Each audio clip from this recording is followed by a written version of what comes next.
Hello. I'm overjoyed today reflecting on God's immense love.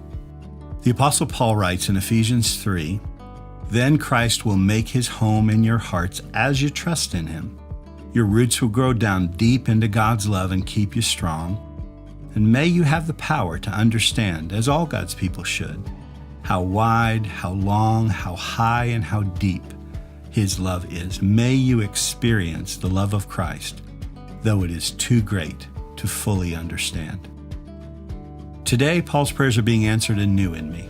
I'm totally overwhelmed at the grace God has shown me. Fact is, he knows me better than anyone ever can or will, and he loves me.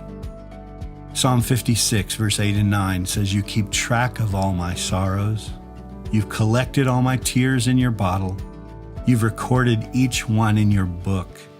My enemies will retreat when I call to you for help. This I know, God is on my side." Wow.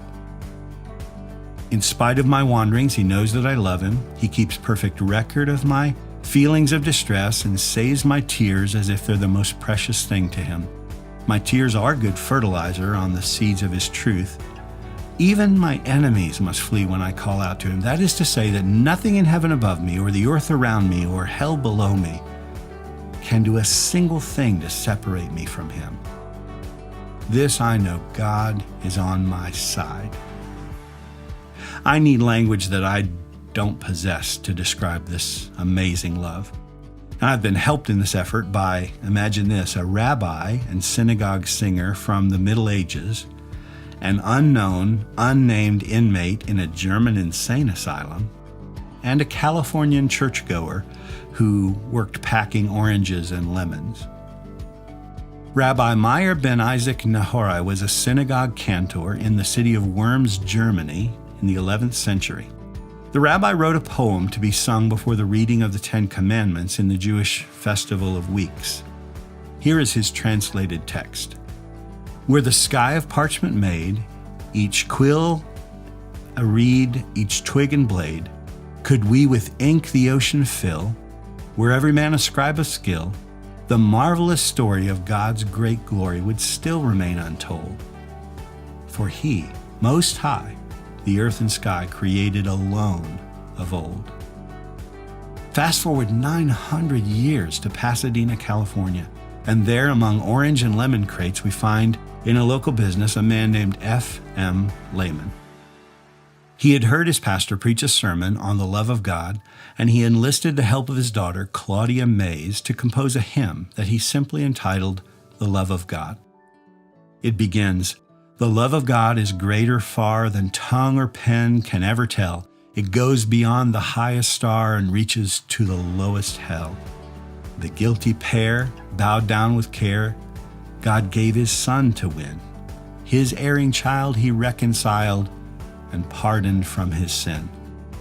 When years of time shall pass away and earthly thrones and kingdoms fall, when men who hear refuse to pray, on rocks and hills and mountains call, God's love so sure shall still endure, all measureless and strong, redeeming grace to Adam's race, the saints and angels' song."